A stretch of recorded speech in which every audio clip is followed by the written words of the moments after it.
Hey everybody, today we'll be learning how to play Locked Out of Heaven by Bruno Mars, and it sounds like this. 1, 2, 3.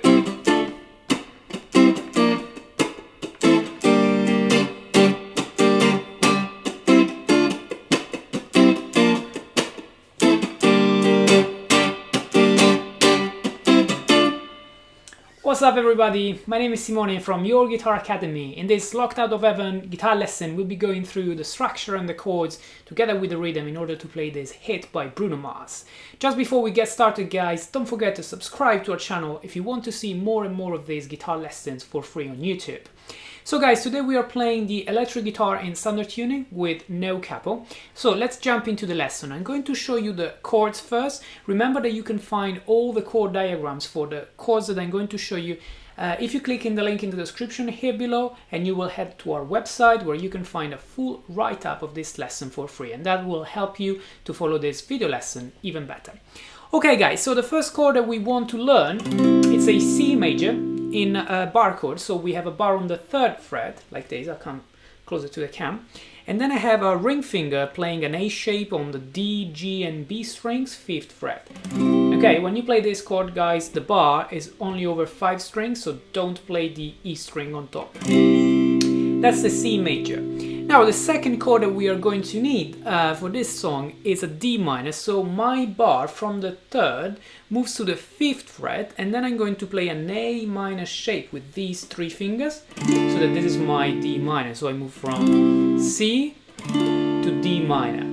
Then I go back to C, and the exact same shape of the C is played in order to play the B flat major. So this time the bar is on the 1st fret, and the Leo bar with the ring finger is over the 3rd fret. This is your B flat. So the bass goes from C to D, and then from C to B flat, all on the A string, 3, 5, 3, 1. So again, the first few chords are C, D minor, C, B flat. Alright, then I move with the bar on top on the E string, and I'm going to play an A minor bar chord. So the bar is on the 5th over all of the 6 strings, and then I play an E minor shape for the A minor, and I move the exact same shape to the 3rd fret in order to play a G minor. So I go from A minor to G minor, and then I will start again my progression. So the chords that I need for this first part of the song, for the verse, the intro and verse, are going to be C, D minor, C, B flat, A minor, G minor, and you stay a lot on the G minor, and then you start again.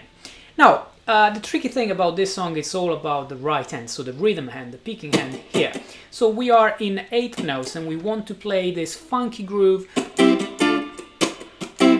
with a lot of ghost notes and a lot of groove, basically.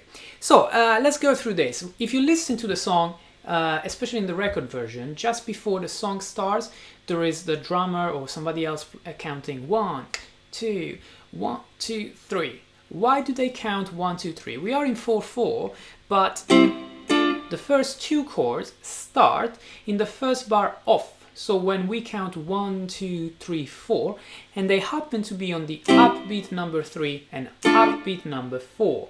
So I'm going to count 1 and 2 and 3 and 4 and. When I say end number 3 and end number 4, I'm going to play an upstroke on the C and an upstroke on the D minor. Okay? Then I count another 2.5 beats without playing. So I do 1, 2, 3 and 4 and 1, 2, 3 and 4 and. So even in the very first real bar, I'm going to play on the off beats 3 and 4, playing the C and the B flat. So in both the bar off and the first bar in, I'm going to play C and D minor, and then C and B flat with all upstrokes. So it's upstroke on the C, upstroke on the D minor, upstroke on the C, upstroke on the B flat. Then upstroke even on the A minor. So let's go through the counting again. 1 and 2 and 3 and 4 and 1 and 2 and 3 and 4 and 1 and 2 and 3 and 4 and. So even A minor and G minor happen to be on the offbeat number 3 and 4 of the next bar, playing upstroke on the A minor, upstroke on the G minor. Okay, so 1 and 2 and 3 and 4 and 1 and 2 and 3 and 4 and 1 and 2 and 3 and 4 and 1 and 2, 3. So and 2, 3. So upbeat number 1, downbeat number 2, and downbeat number 3. I just play G minor again, up, down, down. Okay. So coming from the A minor is and 2 and 1 and 2, 3. Then I play another downstroke, but this time I don't want to hit the strings listening to the chord. I just want to hear this kind of sound, the ghost note. So I play this, but I remove the pressure from the chord. Even though I keep the fingers on my shape, I'm not pressing anymore, so I'm not listening to the chord, but I only hear the strings. Okay, so up, down, down, ghost, up, down, down, again. Okay, still on the G minor. So if I go through the counting once more, it's going to be all together, this intro and verse. 1 and 2 and 3 and 4 and 1 and 2 and 3 and 4 and 1 and 2 and 3 and 4 and 1 and 2 and 3, 4 and 1 and 2. Why do I stop on 2 with my G minor?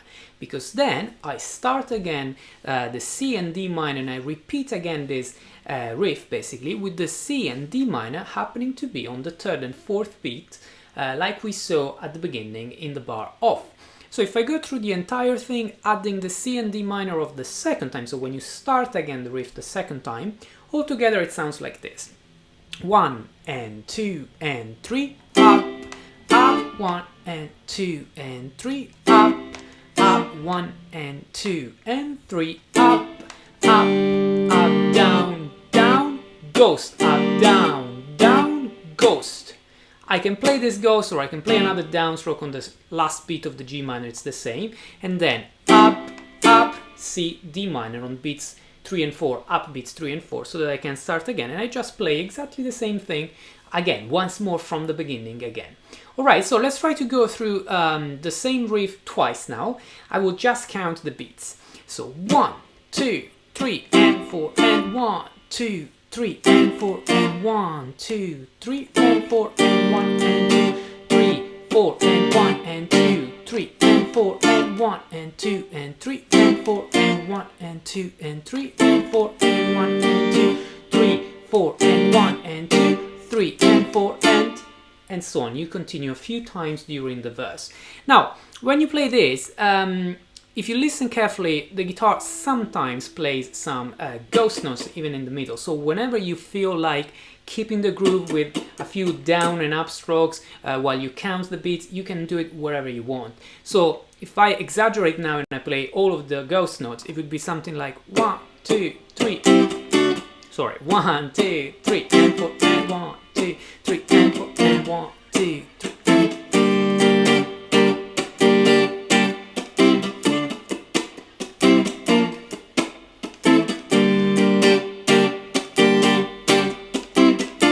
Maybe these are even too many ghost notes, but it's just to show you that you can play as many as you want and wherever you want them.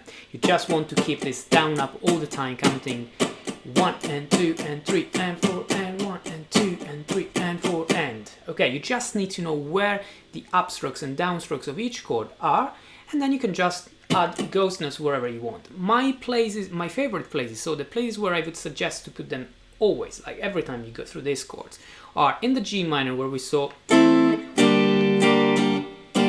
ghost, up, down, down, ghost, right? So on the G minor, and then just before you start the C and D minor, I will play a downstroke, so that you can count 1, 2, 3, 4, okay, 3. I wouldn't play it on the 4, so before the D minor, otherwise it sounds like, which is too much, but I would definitely play it on 3 before the upstroke of C. So if I go from the very beginning, on beats 1 and 2 I count but I don't play anything, then on 3 I play a ghost note, up, up, on upbeat number 3 and 4 for C and D minor. Let's go through it one last time. 1, 2, 3. That's what I mean for the beginning. Okay, so you repeat this riff a few times, then the last time, since we are moving into the chorus, there's a little pre-chorus that starts with an F, we will see that in a minute, you're going to end the riff slightly differently. Since you don't want to go back to C and D minor because you want to head to an F major, you're gonna stay on the G minor, last chord of your riff, and you're gonna play up, down, up. Okay, so it's going to be C flat, A minor, G minor. So goes up, down, up. You just stay for an extra 2 beats on the G minor. Heading then to F major. F major is played just as a normal bar chord. F, so bar on the first one and then E shape here. And then from here you go to an A. Better if you play an A7, so still same shape, but you remove the little finger so that you play the A7 like this. And how long are the Fs, the F and the A7? You play 2 bars each, so you do one downstroke, 1, 2, 3, 4, 1, 2, 3, 4, 1, 2, 3, 4, 1, 2, 3, 4. And then you go into the chorus. So the chorus is going to be B flat. This time I would suggest to play, since we come from A7, just a bar on the 6th fret. Bar on the 6th fret and E shape. So B flat for 2 bars as well. 1, 2, 3, 4, 1, 2, 3, 4. G minor, 2 bars. 1, 2, 3, 4, 1, 2, 3, 4. F, 2 bars. 3, 4, 1, 2, 3, 4. C, like the first chord. 1, 2, 3, 4. Start again, B flat, 2 bars. 1, 2, 3, 4. G minor, 2 bars. 1, 2, 3, 4. F, 2 bars. 1, 2, 3, 4. C, 2 bars. 1, 2, 3, 4. Okay guys, so since we are playing the electric guitar, I wouldn't suggest to play a strumming pattern here. It's really nice when you leave a chord ringing for a long time like this. If you feel like playing something more, I would go for an arpeggio, so you can create a simple arpeggio of a few strings inside the chord. So wherever you want, you can play like 1, 2, 3, 4, 1, 2, 3, 4, and then 3 or 4 strings that you play inside the chord, wherever you want. 2, 3, 4, and then something like this. And then you start again. But otherwise, you can just leave 1 downstroke every 2 bars. Okay, so let's go now through the first part, the riff that we saw before again, in order to see now how we can link it to the chorus. So I will go through 1, 2, 3, and 4, and 1, 2, 3, and 4, and 1, 2, 3, and 4, and 1, and 2, 3, and again, and 1, 2, 3, and 4. 2, 3, and 4, and 1, 2, 3, and 4, and 1. And now we'll go to the chorus. Down, down, down, down, down. And I'm on the F. Okay, so up, down, up, down. I add extra 3 strokes on the G minor in order to finish this bar and start the next bar with the F. Okay, so let's just count now the stroke directions. 1, 2, 3, up, up, 2, 3, up, up, 1, 2, 3, up, up, down, down, goes up, down, down, goes up, up, 1, 2, 3, up, 1, 2, 3, up, down, down, down, down, down, up, down on the F, and I just count 2 bars from here. Okay, so this is the way you go from the main pattern to the chorus. So these are the 2 main progressions for intro and verse and for the chorus. After the second chorus, there is a bridge, but this bridge has exactly the same chords of the chorus. So B flat, 2 bars, G minor, 2 bars, F, 2 bars, C, 2 bars. You just don't have the launch, the pre-chorus that we did with F and A7. Okay, so you just don't have F and A7, but you have 1, 2, 3, 4, B flat, 2, 3, 4, G minor, 2, 3, 4, F, 2, 3, 4, 1, 2, 3, 4, C, and start again. What I would suggest again is just to play 1 downstroke, or if you feel like playing something more, just playing an arpeggio, but I wouldn't suggest to go for a strumming pattern. Okay guys, so this is all what you need in order to play Locked Out of Heaven by Bruno Mars. If you want to see these chord diagrams even better, if you're not sure about some of the chords that I showed you, remember that you can click in the link in the description here below and you will find the full write-up for free of this lesson with all the chord diagrams that you need in order to follow this video even better. Guys, if you enjoy this kind of videos, please smash the like button and subscribe to our channel to see more and more of these guitar lessons. Thanks a lot for watching, guys. I will see you next time.